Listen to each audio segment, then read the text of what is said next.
चूल्हे पर रखे गर्म तवे से जैसे ही ओमवती ने रोटी को पलटने की कोशिश की, उसके मुंह से दर्द भरी सिसकारी निकली।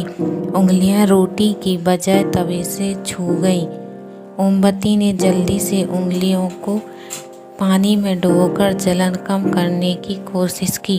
इतने में तवे पर रोटी भी जल गई। बेबस ओमवती ने गुस्से में अपनी लाठी उठाई और चूल्हे को छोड़कर आंगन में बिछी चारपाई पर सो गई। ओमवती की उम्र भी 55 से 56 वर्ष के करीब थी। उसका पति जयपाल एक छोटा किसान था। आर्थिक तंगी ज़्यादा होने की वजह से वह परिवार चलाने के लिए मजदूरी भी किया करता था। दुर्भाग्यवश 15 साल पहले मिट्टी से भरी ट्रॉली में दबने से जयपाल की मौत हो गई थी। अब घर की जिम्मेदारी 20 बरस के बेटे सुंदर पर आ गई। 1.25 एकड़ जमीन और मजदूरी करके माँ और तीनों बहनों का भरण पोषण किया। तीनों बहनों की शादी करने में वह जमीन भी जाती रही। जिम्मेदारियों को निभाते निभाते सुंदर कब 34 वर्ष का हो गया, पता ही नहीं चला।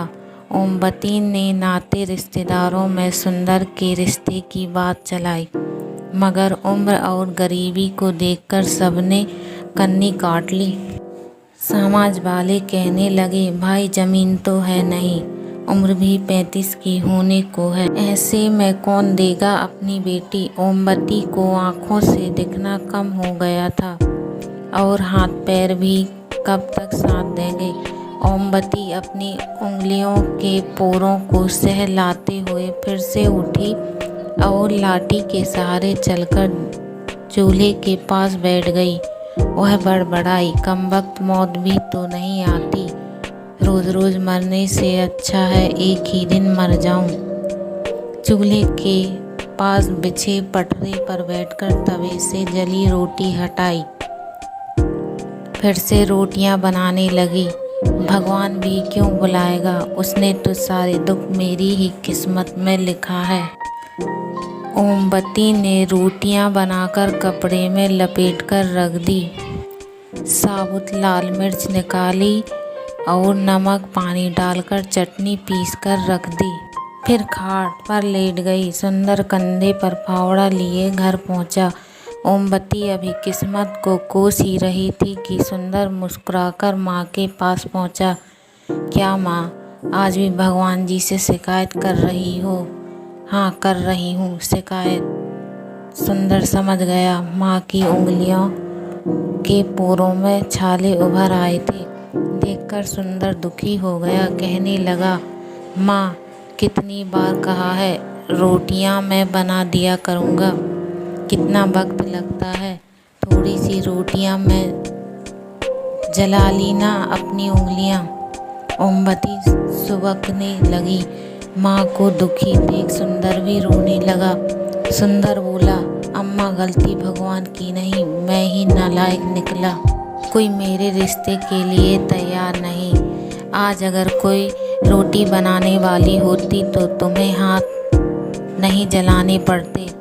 मेरा बुढ़ापा तो तेरे सहारे कट जाएगा। 2-4 साल में मर जाऊंगा, पर तेरा सहारा कौन बनेगा। बेटा सुंदर ने रोटियां और चटनी की कटोरी उठाई और खाट के पास बैठकर अम्मा को खाना खिलाने लगा। बीच बीच में एक हाथ से अम्मा को पानी भी पिला देता। बेटे के हाथ से रोटियां खाकर ओमवती अपना सारा दुख भूल गई और हंसते हुए बोली, मेरे सुंदर जैसी औलाद तो किस्मत वालों को ही मिलती है। चटनी रोटी खाकर सुंदर फावड़ा लेकर निकल गया। ओमवती ने रोज की तरह अपनी लाठी उठाई और घर से बाहर निकली। कुछ दूरी पर बबूल का बड़ा सा पेड़ था और वहाँ पर पेड़ के नीचे औरतें घर के काम से फ्री होकर टाइम पास और हंसी मजाक के लिए जमा हो जाती थीं। उनका रोज का काम कांटेदार पेड़ के नीचे चुगल पुराण को ताज़ा करना था। ओमवती को देखते ही दो औरतों ने आगे बढ़कर ओमवती को सहारा दिया और खाट पर बिठाया और उसको सम्मान देने के लिए सभी ने उसके पैर छुए। उनमें से एक बोली, माँ जी सुंदर चला गया क्या? हाँ, रोटी खाने आया था, खाकर चला गया। दूसरी बोली, और क्या, कोई होती तो रुकता भी, माँ जी के बाहर जाने का इंतज़ार करता। सभी औरतें खिलखिला कर हंस पड़ी।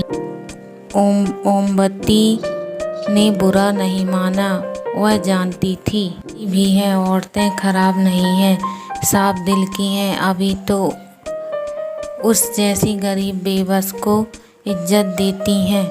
औरतों ने ओमवती को चुप देखकर बात शुरू की। माँ जी रोटी बेलने वाली चाहिए एक, किसी रिश्तेदार से कहिए रिश्ते के लिए कोई गरीब की हो। सबसे बोल लिया। ओमवती ने बात अधूरी छोड़ दी। माँ जी आपका बेटा श्रवण कुमार है, इतनी उम्र हो गई है, कभी किसी की बहू बेटी को नज़र उठाकर नहीं देखा। अपने मोहल्ले में उस शांति के छोरे हरीश को देखो, कई बार तो मोहल्ले वालों से पिट चुका है। 48 बरस का है, अपनी जात वालों ने नहीं दी तो कुजात वाली को ही ले आया। सुना है अच्छी खासी कीमत देकर खरीदा है, बड़ी उम्र की लगती है, बाप ने ही बेच दी। तुमने कब देखी? कुएं से पानी भरने गई थी, रास्ते में देखा तो ढोल बजवाते हुए घर ले जा रहा था। अरे रघु ने ही तो जुगाड़ किया है हरीश के लिए। चलो राम मिलाई जोड़ी बन गई। सभी खिलखिलाकर हंसने लगे। औरतों की बातें शरारती होने लगी थी। ओमवती उठकर लाठी देखते हुए घर आ गई। मन में बेचैनी हो रही थी। कुछ सोच विचार करने के बाद वह घर की कच्ची कोठरी में घुसी और खुरपी से एक कोने को खोदने लगी। करीब 1.5 हाथ नीचे गड्ढे से एक पोटली निकाली और गड्ढा भर दिया। पोटली को छप्पर में खोसकर वह खटिया पर लेट गई। सुंदर का काम से लौटकर आने का वक्त हो चुका था, मगर ओमवती ने रोटी नहीं बनाई थी। सुंदर पहुंचा, फावड़ा कोने में रखा और चूल्हे को उदास देखकर बोला, अम्मा आज रोटी नहीं बनाई क्या? ओमवती उठी और वह पोटली लाकर सुंदर के हाथों में थमा दी।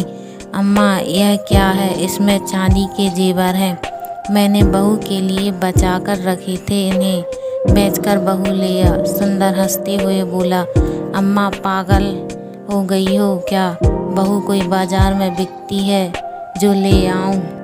हाँ बिकती है, उस पार मोहल्ले का हरीश लेकर आया है, आज पैसा देकर तुम भी ले आओ। अम्मा गांव में थू थू हो जाएगी, नाते रिश्तेदार सब क्या कहेंगे, सब आना जाना बंद कर देंगे।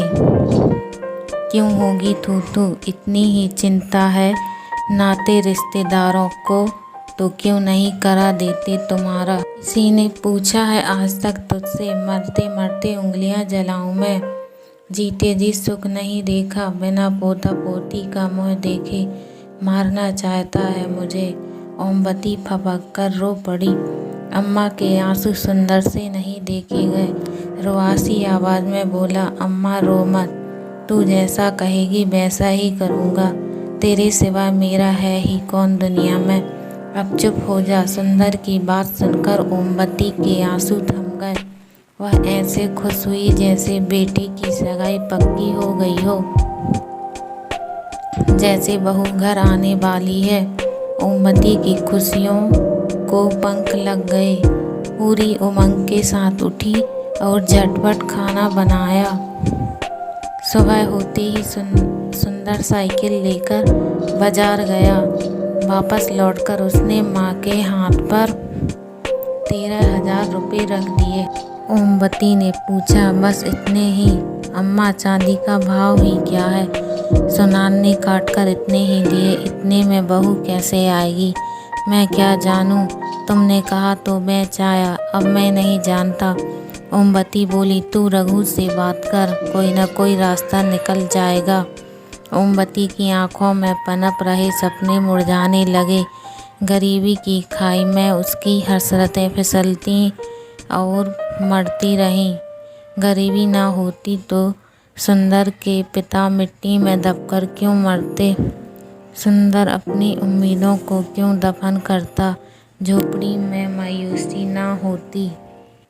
दादी कहने वाली तोतली आवाज़ गूंजती, गरीबी ने सब उम्मीदें खत्म कर दी थी। गरीबी एक बार फिर सपने के आकार लेने से पहले ही रोड़ा बन गई। सुंदर खुद की किस्मत को कोस रहा था। अम्मा को बुढ़ापे में सुख नहीं दे सका, 13,000 में भैंस नहीं आती, बहू कहाँ से आएगी? उम्मीद तो नहीं थी, लेकिन अम्मा की जिद की खातिर सुंदर रघु के घर पहुंचा। कुंडी खटखटाई, रघु लंगड़ाते हुए बाहर निकला और पूछने लगा, सुंदर तुम यहाँ कैसे? बस ऐसे ही भैया, आओ बैठो। काफ़ी देर तक इधर उधर की बातें करने के बाद भी सुंदर के मुंह से असली बात नहीं निकली। रघु ने मसला भांप लिया, बोला, सुंदर तुम्हारे ब्याह का क्या हुआ? कुछ बात बनी? नहीं भैया, इसी आस से आपके पास आया हूँ। आस से मतलब? भैया, जैसे हरीश को औरत दिलाई वैसे मुझ पर भी मेहरबानी कर देते। रघु को झटका लगा।